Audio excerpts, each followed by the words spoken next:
Hello दोस्तों, कैसे हैं आप। आई होप कि आप सब अच्छे होंगे और अपनों के साथ होंगे। तो कैसी लग रही है आपको स्टोरी। आई नो अभी थोड़ी बोरिंग चल रही है, थोड़ा सब्र करिए, आएगा आएगा इंटरेस्ट आएगा, ज़रूर आएगा। सबसे पहले शुक्रिया आप सभी दोस्तों का जो मेरी स्टोरी सुन रहे हैं और पसंद भी कर रहे हैं, और थैंक यू उन लोगों का जिन्होंने मुझे सजेशंस दिया। तो बताइएगा आप सब कैसी लग रही है आपको मेरी कहानी। चलिए, कल तक आपने देखा लिया कैसे उसकी फैमिली में इंक्लूडेड है, उसका भाई, उसकी माँ, उसके पापा। चलिए आगे बढ़ते हैं। युवान आलोक जी को खाने के लिए बुला के लाता है और सभी लोग बैठकर डिनर करने लगते हैं। तो आलोक जी लिया की तरफ देखते हुए कहते हैं, हाउ वाज योर डे लिया। आलोक जी की बात सुनकर लिया उनकी तरफ देखते हुए कहती है, it was good dad as always.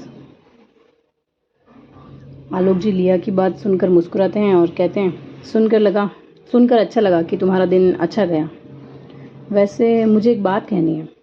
तो लिया उनकी तरफ देखती है और आलोक जी कहते हैं, तुम्हें विक्रम अंकल तो याद होंगे ना लिया।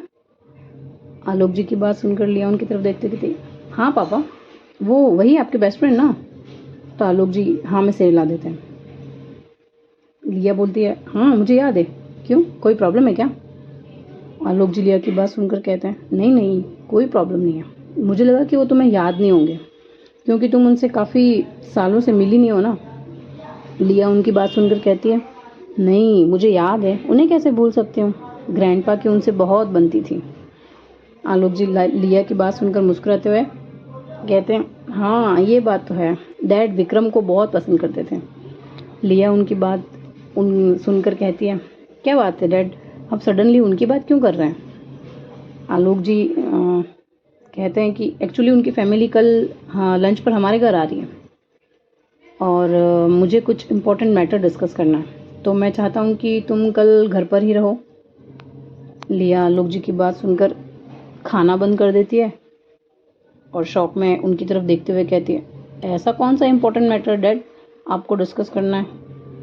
कहीं लिया अपनी दोनों आंखें बूहों को ऊंचा करके आलोक जी की तरफ देखती है और कहती है, कहीं ये वही तो नहीं जो मैं सोच रही हूँ। लिया की बात सुनकर आभा जी और आलोक जी दोनों लोग लिया की तरफ देखने लगते हैं। तो लिया उनकी तरफ देखती है और कहती है, इसका मतलब ये वही है जो मैं सोच रही हूँ, मुझे पहले ही समझ जाना चाहिए था।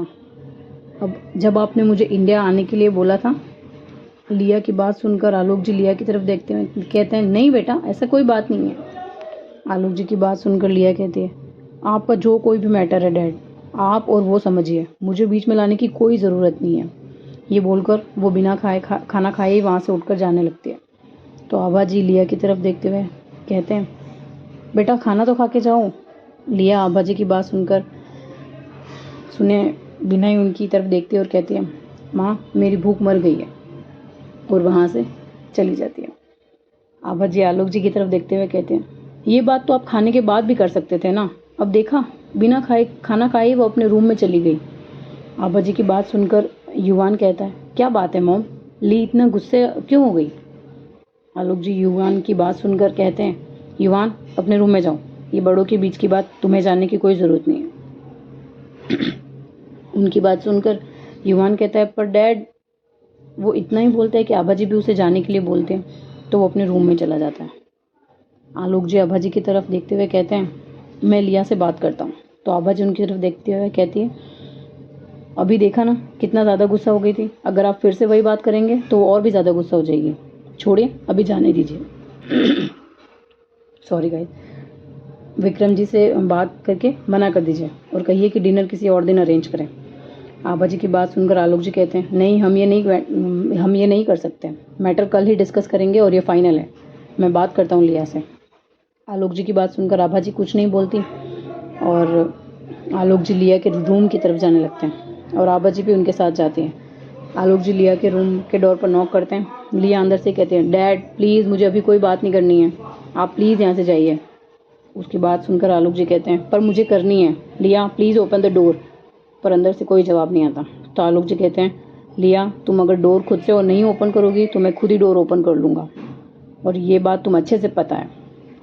उनकी बात सुनकर लिया डोर ओपन कर देती है।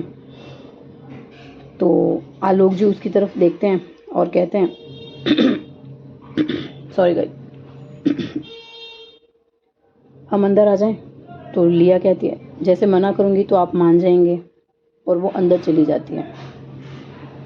आलोक जी और आभा दोनों लोग उसके पीछे पीछे रूम के अंदर जाते हैं, और आलोक जी उसकी तरफ देखते हैं, कहते हैं, लिया बेटा पहले मेरी बात तो पूरी सुन लो। मुझे पता है तुम इस बात से एग्री नहीं करती हो, पर बेटा बात की गंभीरता को समझो। उनकी बात सुनकर लिया कहती है, ओ रियली डैड। तो आभा जी लिया का हाथ पकड़ते हुए उसे रिलैक्स रहने के लिए बोलते हैं और उनकी आंखों का इशारा करते हैं। उनकी बात सुनकर लिया आभा जी की तरफ देखते हुए कहती है, मॉम मैं रिलैक्स कैसे रहूं जब ये बात ही ऐसी कर रहे हैं। आपको भी पता है ये किसने और किस लिए डिसाइड किया था, और मुझे नफरत है उनसे और उनसे जुड़ी हुई हर उस बात से जिसके फैसले उन्होंने लिए हैं। मैं कोई टॉय नहीं हूँ जिसे जिसका जब मन करेगा तब वो उससे खेल लेगा, और जब मन नहीं करेगा तो मुझे फेंक देगा। वो जब तक यहाँ थे तब भी उन्होंने मुझे कंट्रोल करने की कोशिश की, और अब जब वो यहाँ नहीं है तब भी वो करने की कोशिश कर रहे हैं। आलोक जी लिया की बात सुनकर उसकी तरफ देखने लगते हैं और कहते हैं, वो हमारे घर कल लंच पर आ रहे हैं और ये बात फाइनल है, तुम्हें चाहे ये पसंद हो या ना हो। लिया उनकी बात सुनकर मुस्कुराते हुए कहती है, आप भी तो उन्हीं के बेटे हैं ना डैड, मैं ये कैसे भूल गई। लिया इतना ही बोल पाती है कि आलोक जी उसे जोर का थप्पड़ मार देते हैं, जिसकी वजह से लिया नीचे फ्लोर पर गिर जाती है और उसके होठों से खून निकलने लगता है। आभा जी लिया को ऐसे देखती हैं तो उसकी तरफ जल्दी से जाकर उसे उठाने लगते हैं, और जब उसका फेस देखते हैं तो शॉक्ड हो जाते हैं, क्योंकि उसके फेस पर आलोक जी की पूरी 5 उंगलियां छप गई होती हैं। तो वो उनकी तरफ देखते हैं और कहते हैं, आपका दिमाग खराब हो गया है क्या, बेटी पर हाथ उठा रहे हैं। आभा जी की बात सुनकर लिया उन्हें रोकते हुए कहते हैं, इट्स ओके मॉम, ये मेरे लिए कोई नई बात नहीं है, पहले इनके डैड किया करते थे और अभी ये कर रहे हैं। लिया जब ये बोलती है तो आलोक जी उसकी तरफ देखने लगते हैं और उन्हें रियलाइज़ होता है कि उन्होंने क्या किया। वो लिया की तरफ बढ़ते हैं तो वो बिना उनकी तरफ देखे ही कहती है, कोई ज़रूरत नहीं है डैड, मैं खुद से खुद को संभाल सकती हूँ। आज तक जो किया है, आज तक तो किया ही है, आगे भी कर ही लूँगी। ये बोलकर वो घर से बाहर आने लगते हैं। तो आभा जी उसे रोकते हुए कहती है, लिया बेटा इतनी रात को कहाँ जा रही हो। तो लिया उनकी तरफ देखते हुए कहती है, डोंट वरी मॉम, मैं कुछ ऐसा वैसा नहीं करूँगी। ये बोलकर वो वहाँ से चली जाती है।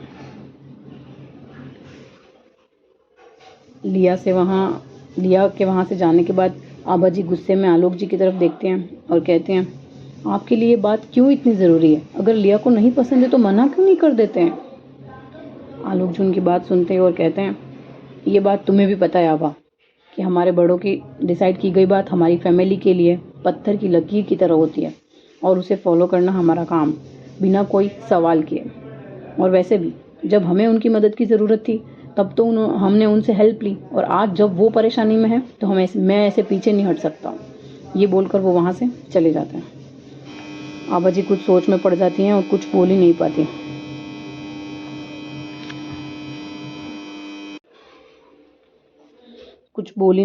क्योंकि वो भी कुछ नहीं कर सकते हैं। आभा जी लिया के रूम में उसका वेट करते करते वहीं सो जाती हैं। उनकी जब नींद सुबह खुलती है तो सुबह हो चुकी होती है। वो उठकर रूम में देखने लगती है कि क्या लिया वापस आई है या नहीं। वो अभी तक घर नहीं आई होती है। उठने के बाद वो अपने रूम में चली जाती है, क्योंकि उन्हें भी ये नहीं पता है कि लिया का गुस्सा जब शांत हो जाएगा तब वो खुद ही घर आ जाएगी। आभा जी फ्रेश होकर नीचे आकर सभी के लिए ब्रेकफास्ट प्रिपेयर करने लगती है। तभी आलोक जी किचन में आते हुए कहते हैं, मैं विक्रम जी से बात कर ली है, वो लोग 12 बजे तक आ जाएंगे। उनकी बात सुनकर आभा जी कहती है, पर लिया अभी तक घर नहीं आई है। तो आलोक जी कहते हैं, चाहे वो रहे या ना रहे उससे कोई फ़र्क नहीं पड़ता, मैं आज ही सब कुछ फाइनल कर दूंगा। उनकी बात सुनकर आभा उनकी तरफ देखने लगती है, और इस बार उनकी आंखों में एक अजीब तरह की चिंता होती है और डर भी।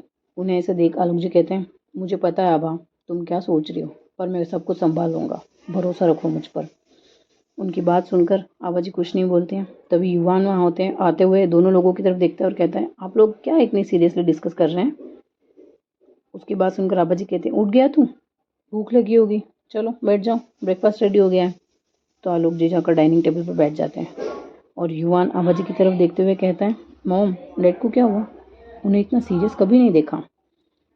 उसकी बात सुनकर आबा जी कहते हैं, मेरी बात सुनो बेटा, आज हमारे घर पर खाने पर विक्रम अंकल और उनकी फैमिली आने वाली है, तो तुम थोड़ा शांति रहना, और जब तुम्हारे पापा और विक्रम अंकल बात कर रहे हो तो तुम बीच में कुछ मत पूछना। उनकी बात सुनकर युवान कहता है, पर मॉम क्यों, ऐसी क्या बात होने वाली है?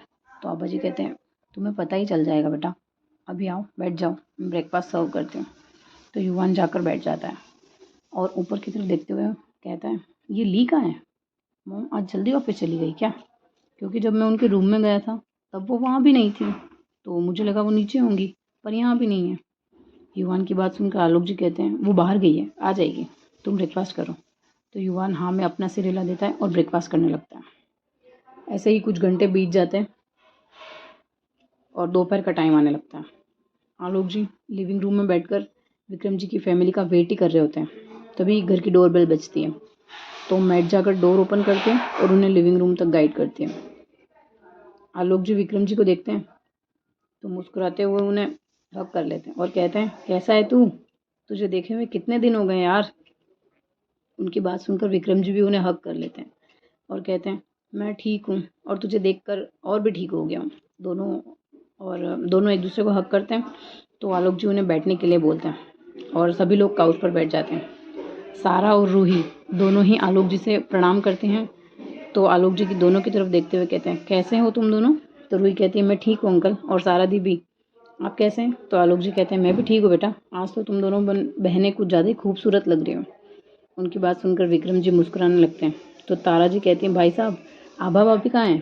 तो आलोक जी कहते हैं कि वो किचन में है, सुबह से ही खाने की तैयारी में लगी हुई है, आप बैठिए, मैं बुलाता हूँ। ये बोलकर वो मेड को इशारा करते हैं और मेड आभा जी को बुला के लाती है। आभा जी आती हैं तो तारा जी को हक करते हुए कहती हैं, सॉरी सॉरी सॉरी गाइस, मुझे थोड़ा लेट हो गया। उनकी बात सुनकर तारा जी कहती हैं, कोई बात नहीं, मुझे पता है आज आपको बहुत काम है। गाइस ये लोग, मैं आपको बता दूं, ये लोग थोड़ा पैसे वाले हैं, तो ये जो आभा जी ने बोला ना सॉरी गाइस, तो इनके लिए ये सब नॉर्मल चीज़ है। तो आप लोग प्लीज़ ऑफेंड मत हो जाना कि लिया की मोम हो कि वो ऐसे कैसे बोल सकती है। तो चलिए वापस आते हैं। आभा जी को देखकर सारा और रूही दोनों ही उन्हें प्रणाम करते हैं। तो आभा जी दोनों को देखते हुए कहते हैं कि बेटियां पैर नहीं छूती, खुश रहिए, और उनके बगल में बैठ जाती हैं। तो विक्रम जी कहते हैं, वैसे लिया और युवान नहीं दिखाई दे रहे, कहाँ हैं? तो दोनों उनकी बात सुनकर आभा जी आलोक जी की तरफ देखने लगते हैं। आलोक जी कहते हैं, युवान तो अपने रूम में ही है, पर लिया को सडनली अर्जेंट काम से होटल जाना पड़ा, तो वो यहाँ नहीं है, पर वो जल्दी आ जाएगी। उनकी बात सुनकर विक्रम जी मुस्कुराते कहते हैं, अच्छा, कोई बहुत ज़रूरी काम ही रहा होगा। वैसे भी लिया को देखे हुए बहुत साल हो गए, जब वो 6 साल की थी तब देखा था, अब तो बहुत बड़ी हो गई होगी।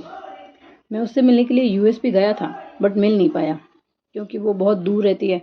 और मुझे ये जान के बहुत अच्छा लगा कि लोग उसके काम की बहुत तारीफ़ करते हैं। उसे लोग जाने या ना जाने, पर उसके काम से लोग जान ही जाते हैं।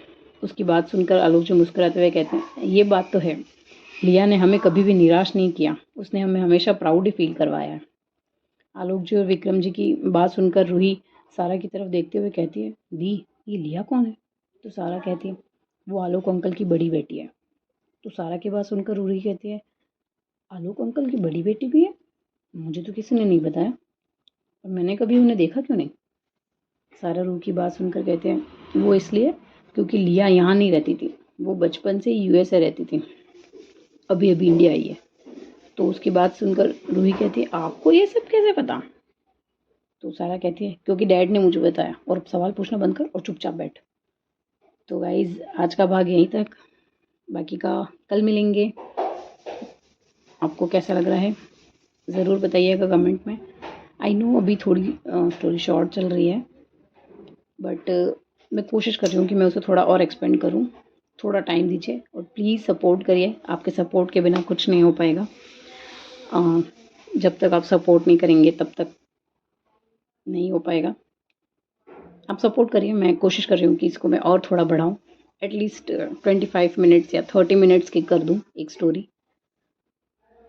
अगर इस वीडियो पे अच्छे से आपने रिस्पॉन्स किया तो आई प्रॉमिस कि कल 30 मिनट्स की स्टोरी मैं पोस्ट करूँगी।